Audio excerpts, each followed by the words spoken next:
In the glamorous yet gritty world of Hollywood, two stars stood out not just for their talent, but for the bond they shared. A friendship that sparked endless rumors and fascination. Frank Sinatra, the magnetic crooner with a voice that could melt hearts, and Sammy Davis Jr., the electrifying black performer whose talent defied boundaries, were more than just colleagues.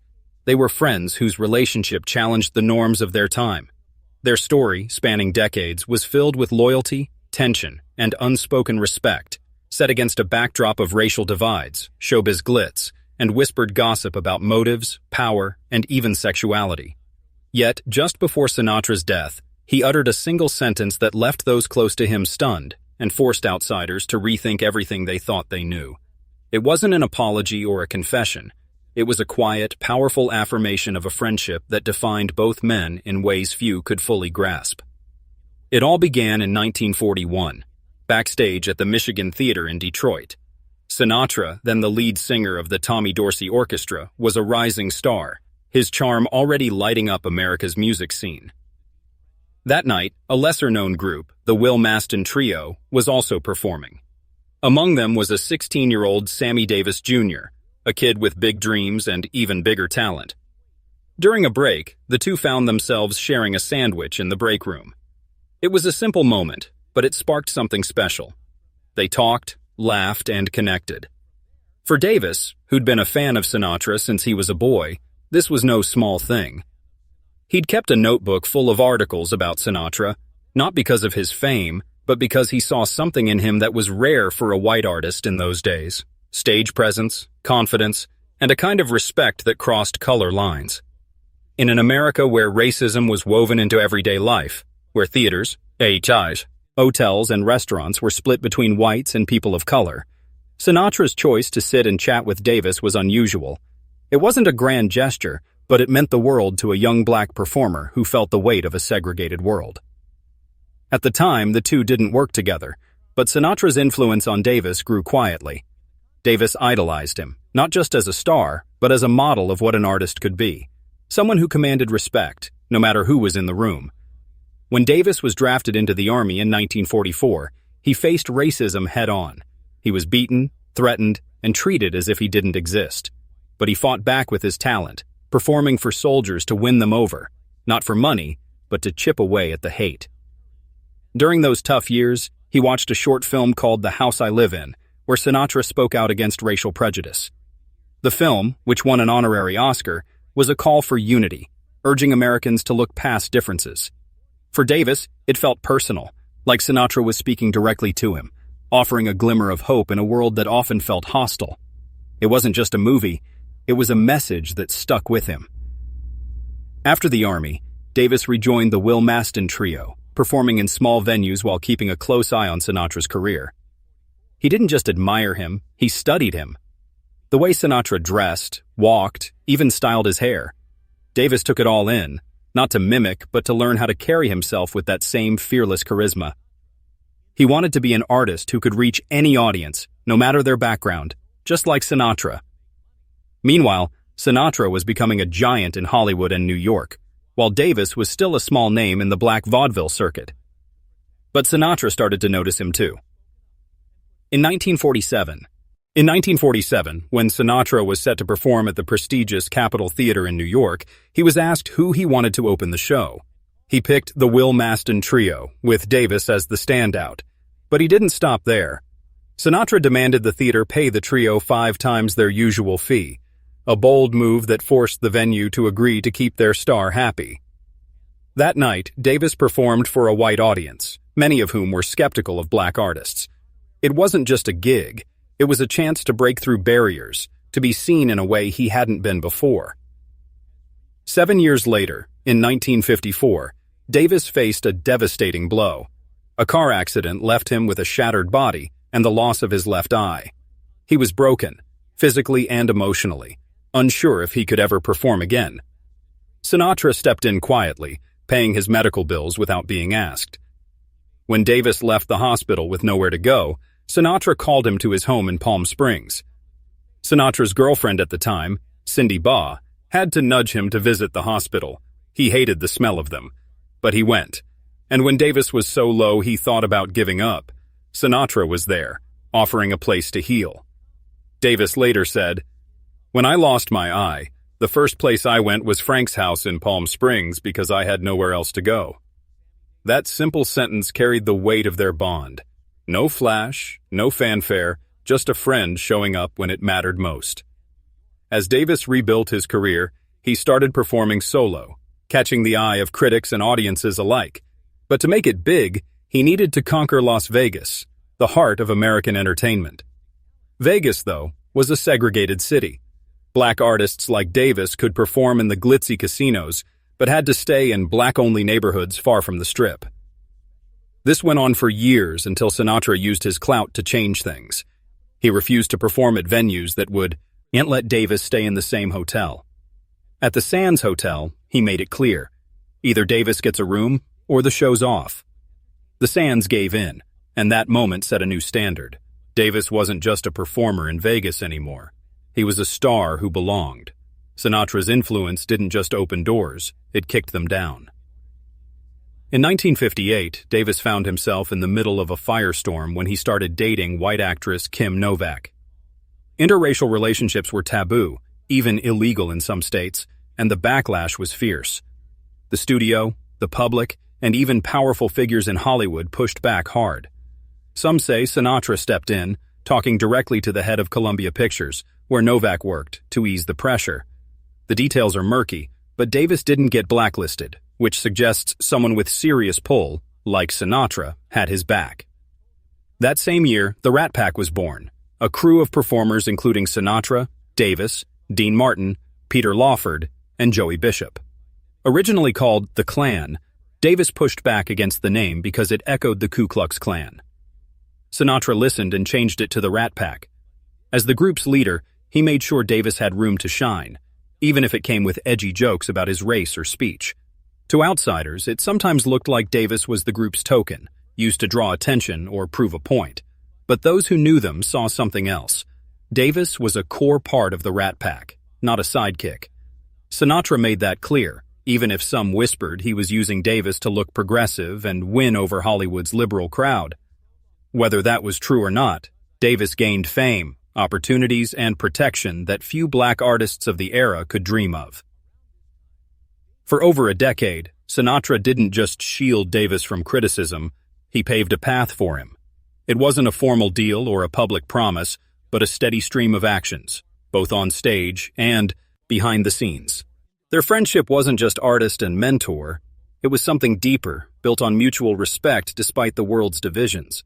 But that closeness stirred trouble, both outside the Rat Pack and within it. Their Vegas shows were the hottest ticket in town, a mix of music, comedy, and raw charisma that made audiences feel like they were part of an exclusive party. Davis, with his all-around talent, was often the brightest star on stage. But the dynamic wasn't always easy. Sinatra and Dean Martin sometimes tossed out racial jokes, calling Davis Smokey, or poking at his skin color, voice, or build. Davis laughed it off in front of the crowd, playing along like it was all part of the act. The audience loved it, and the press ate it up, calling it unfiltered camaraderie. Promoters leaned into the formula, milking it for profit. But off-stage, Davis wasn't always okay with it. In the black community, especially among civil rights activists, he faced growing criticism. Some called him an Uncle Tom, accusing him of enduring humiliation to please white audiences at a time when the fight for equality was heating up. Articles questioned why a star like Davis let himself be the punchline.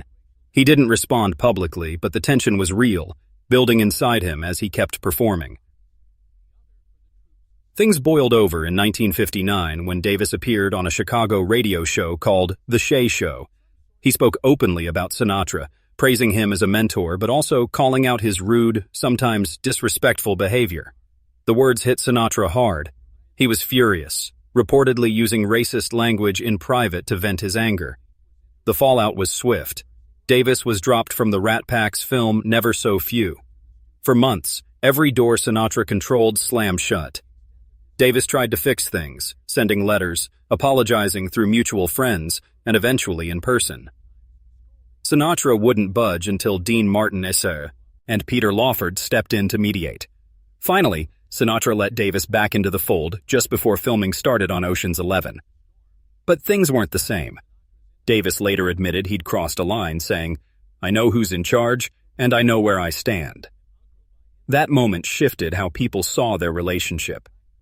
It wasn't just a story of two friends breaking racial barriers. It was a reminder that power still tipped heavily toward one side. Davis, no matter how talented, had to tread carefully to keep his place. The 1959 fallout marked a turning point, but it didn't end their friendship. They entered a new phase, less openly warm, but still strong. Sinatra's actions spoke louder than words. Though he'd cut Davis off in anger, he let him back into the Rat Pack, showing that their bond, while complicated, wasn't breakable. In the early 1960s, both men threw themselves into the civil rights movement. Sinatra organized a benefit concert for Martin Luther King Jr. at Carnegie Hall in 1961, a bold move that brought mainstream entertainment into the fight for equality. Davis performed and raised money at other events, while behind the scenes, they pushed Vegas hotels and casinos to hire black workers and end segregation. One standout moment came at the Sands Hotel, where the Rat Pack performed regularly. When a black couple was turned away because of their race, Sinatra halted the show and told management to change their policy or lose him. The hotel backed down, setting a new standard. Davis saw it all unfold and later said, "Frank didn't have to tell me anything. I saw him do it." When John F. Kennedy won the presidency in 1960, both Sinatra and Davis were big supporters. Sinatra rallied Hollywood behind Kennedy, while Davis was slated to perform at the inauguration. But when Davis's marriage to white actress Mae Britt went public, Kennedy's team canceled his performance, worried it would hurt the president's image in the South. Davis was crushed, feeling pushed out of a moment he'd helped create. Sinatra, still a Kennedy fan, started pulling back from the White House after that. Insiders say he never forgave Kennedy for how Davis was treated. He didn't make a scene, he just stepped away, letting his silence speak. In 1963, when Sinatra's son, Frank Jr., was kidnapped, Davis was one of the first to show up, supporting the family quietly through the ordeal. There were no headlines or photos, but those close to them knew Davis was there, steady and loyal. By the 1970s, their paths diverged slightly. Sinatra shifted to the Republican Party and grew quieter on racial issues, while Davis kept pushing for equality. In 1972, Davis sparked controversy by hugging President Richard Nixon at a public event, drawing backlash from the black community. Sinatra's advice was simple: live with your choices.